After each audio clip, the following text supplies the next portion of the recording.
Tuh. Jadi kalau ada yang bilang, oh enggak penting sholat, yang paling penting hatimu dong. Tanya siapa nabinya. Di mana dia dapat dalil itu? Kalau orang bilang yang penting hatimu baik, maka orang pertama tidak sholat Nabi. Adakah yang kalah kebaikan hatinya Nabi? Tapi Nabi baik akhlaknya, bagus hatinya, beliau tetap sujud beribadah kepada Allah. Jadi penting sholat. Kenapa penting? Karena dia adalah tanda keislamanmu. Dua, kenapa penting sholat? Karena sholat adalah puncak penghambaan kepada Allah. Artinya apa?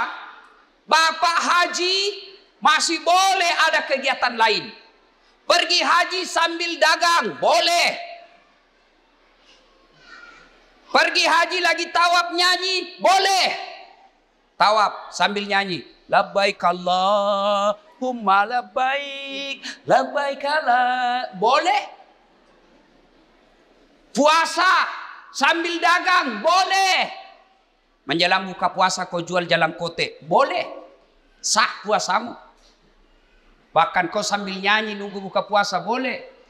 Insaflah wahai manusia, bila dirimu bernoda. Boleh, sah puasamu. Bayar zakat sambil nyanyi, boleh. Tabe, Bu Imam, sakaku sah. Tapi sholat, boleh enggak sholat? Allahu Akbar. Berapa harganya telurmu? Tunggu dulu. 450 itu. Enggak bisa. Boleh enggak kau sholat sambil menyanyi? Allahu Akbar. Begadang jangan begadang. Beleng-beleng. Nah, kenapa penting sholat? Karena sholat adalah puncak penghambaanmu kepada Allah. Maknanya apa? Bapak tidak puasa, tetap Islam. Bapak tidak haji, tetap Islam. Bapak tidak bayar zakat, tetap Islam. Tapi ketika kita tidak sholat, buka Al-Quran surah Al-Fat 29. Muhammad Rasulullah walladzina ma'ahu asyidda walal kuffar ruhama'u bainahum tarahum rukka'an sujada yabtaguna fadlan minallahi wa ridwana simahum fi wujuhihim min asari sujud. Tanda umat Muhammad itu rukka'an sujada. Kamu lihat mereka rukuk dan sujud. Maka Bapak Ibu, selesai Isra Mi'raj, perbaiki sholat. Ustadz, kenapa ini anakku nakal? Lihat sholatnya. Kenapa ini istriku tidak mau nurut? Lihat sholatnya. Kenapa ini bisnisku gagal terus? Lihat sholatnya. Tidak mungkin Allah sengsarakan hidupnya orang yang baik sholatnya. Tidak mungkin. KPK saja tidak mungkin tangkap orang hanya karena dia sholat. Ditangkap KPK pada saat latih. Kenapa? Karena dia rajin sholat 5 waktu. Tidak. Apalagi Allah. Maka saudaraku, ketika ada masalahmu, kenapa saya daftar dan lulus pegawai negeri? Perbaiki sholatmu. Kenapa saya sudah sekian tahun tidak diangkat-angkat kepala dinas? Perbaiki sholatmu. Pun kalau ada kau mau dan Allah tidak kasih, kau berarti apa yang kau minta tidak baik. Pak kesini baik sampai jamu bos. Ada yang sakit di sini, asam urat, sudah dokter kemana-mana tidak sembuh-sembuh. Memang bukan dokter kasih sembuh kamu. Siapa yang sembuhkan penyakit kita? Allah Subhanahu wa ta'ala. Kalau dokter yang kasih sembuh manusia, mestinya tidak ada dokter yang sakit. Tapi buktinya, berapa banyak juga dokter yang sakit, bahkan tidak bisa obati dirinya sendiri. Makanya bapak-bapak, pakai sini sampai jatah. Saya kasih ke contoh, ini urusan dunia kecil. Ini Pak Bupati, beliau punya ajudan. Iya beliau, kona obi ajudan na, ajudan. Iya ajudangi, namo mati lu tapal lupa. Biar itu ada jalan kote.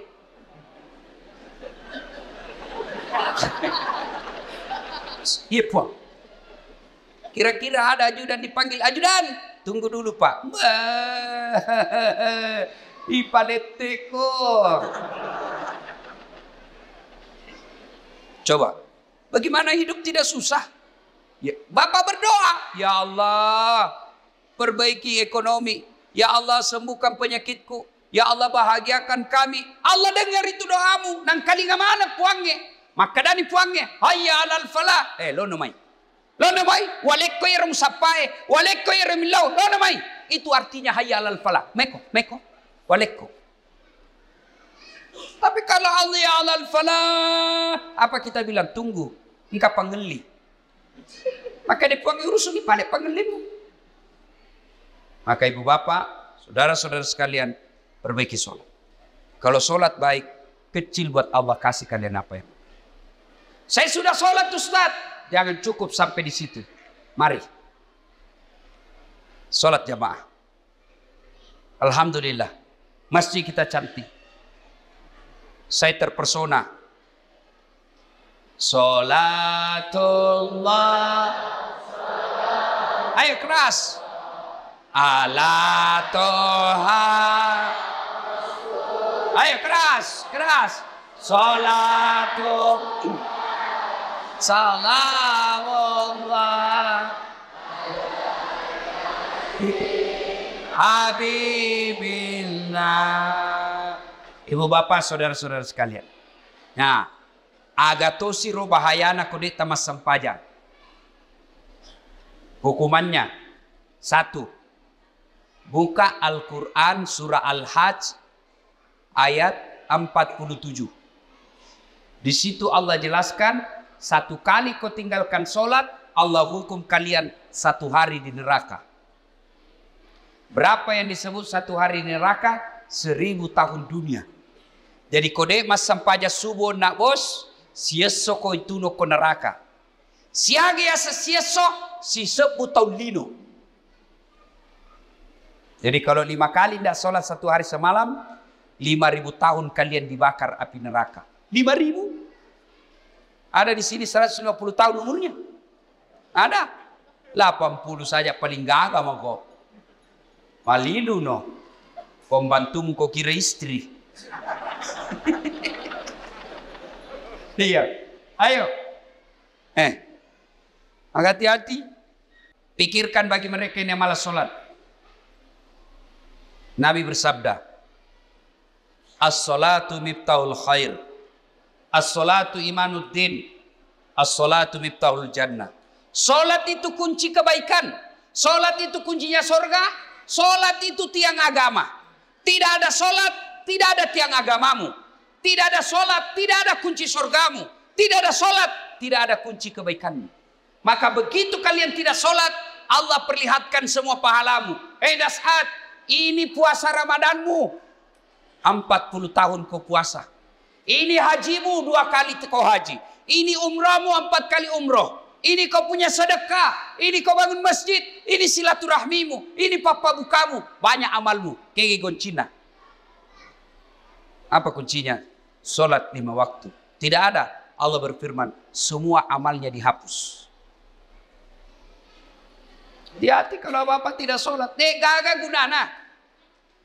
Pertama kali bapak diperiksa ketika sudah masuk di kubur, bukan haji, bukan sedekah, bukan zakat. Pertama kali diperiksa di akhir di kubur nanti, sholatnya. Maka dia Nabi tak ya koma kesingi sampai jannah, amala madecena, iparesamanan nih. Kode nama kesih sampai jannah, amalakna langsung dihapus, tidak ada gunanya. Hati-hati. Itulah sebabnya ketika orang mau sholat, malaikat berusaha menggagalkan karena sholat adalah kunci dari semua kebaikan. Alhamdulillah. Bapak-bapak yang sudah rajin sholat, alhamdulillah. Tapi yang belum sholat, hati-hati. Kita juga yang sudah sholat, perbaiki lagi kualitasnya. Jangan sampai sholat 30 tahun sholat tapi masalah tidak mau berhenti dalam hidup. Kenapa? Karena kita main-main sholat. Allah.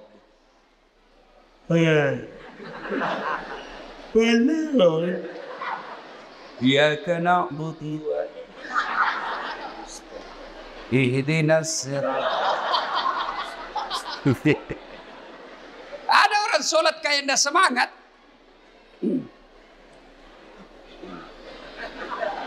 Mana tuh dia mandret? Kayak orang tidur. Allah.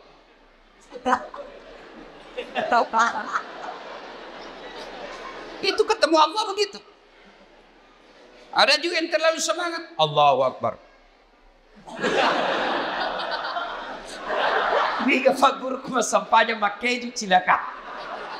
Kau ketawa karena kau bayangkan dirimu sendiri. Oh, sholat kayak ditiup angin. Ada juga sholat standar samping. Pada cengi bos. Ada juga sholat kul-kul. Komas sampahnya kul-kul tidak baca. Malas itu apa tuh? Allah. Saya tanya ini. Kenapa kau itu cepat sekali sholat? Tidak sampai 3 menit. Apa nak bilang? Ku hafal nih Ustaz. Sudah lebih 10 tahun jadi ku hafal. Kalau soal hafal sholat, bilang kau saja Allahu Akbar. Tuhan bacaannya sama di kemarin. Assalamualaikum warahmatullahi wabarakatuh. Ayo, tidak ada gunanya Isra Mi'raj begini kalau Bapak belum memperbaiki sholat. Saya yakin saudara-saudaraku, orang Wajo bagus agamanya, rajin sholatnya. Tapi mari perbaiki kualitas sholat kita. Baju jangan itu juga dipakai menjudi, itu dipakai mencuci, itu dipakai memasak, itu dipakai ke sawah, itu juga pakai tidur, itu dipakai ke toilet, pakai lagi sholat. Salah. Tapi tidak, bukan salah, tapi membuktikan Bapak tidak serius menghadap kepada Allah. Usaha utama kita sampajak selayer wajuta khusus ketemu dengan Allah.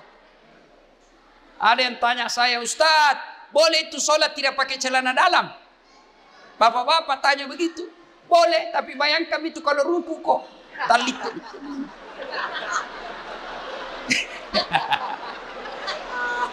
Ya ketawa ini ibu-ibu, ini urusan laki-laki.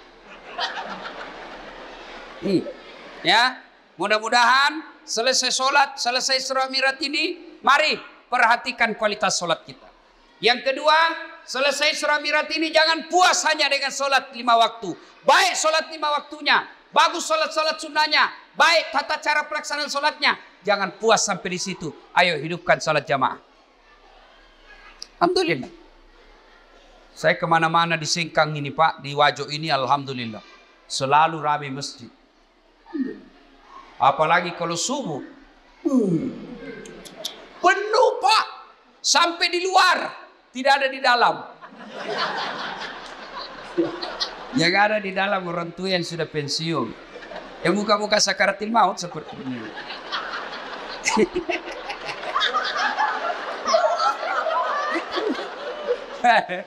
Akhirnya sampainya subuh, lomba batu. Iya. Anak muda, hidupkan jamaah masjid. Sebagai motivasi buat adik-adik sekalian. Ini Ustaz Dasat Latif, sejarah perjalanan hidup saya tidak pernah sekolah pondok. Tidak pernah masuk hafiz. Tidak pernah hafal Quran. Saya SD, SMP, SMA. SMA ku jurusan fisika. S1, S2, S3 komunikasi. Saya ngajar di UNAS Sospol. Bayangkan, apa mata kuliah saya ajar? Teknik olah vokal. Apalagi saya ajar? Fotografi, cara memfoto. Apalagi saya ajar? Teknik lobby dan presentasi. Tapi alhamdulillah bisa jadi ustadz yang seperti Pak Bupati katakan sekarang, tidak ada kalah banyak penontonku di YouTube. Sekarang sudah lebih 200 juta. Nih. Apa sebabnya kira-kira? Ya, karena saya belajar di masjid. Saya tidak pernah pondok, tapi saya rajin ke masjid. Maka adik-adik sekalian, kalian yang masih nuntut ilmu, kalian yang masih mau mencari masa depan, membina masa depanmu, ayo hidup kau di masjid. Kalau kau urusi masjid, insya Allah Allah yang urus hidupmu.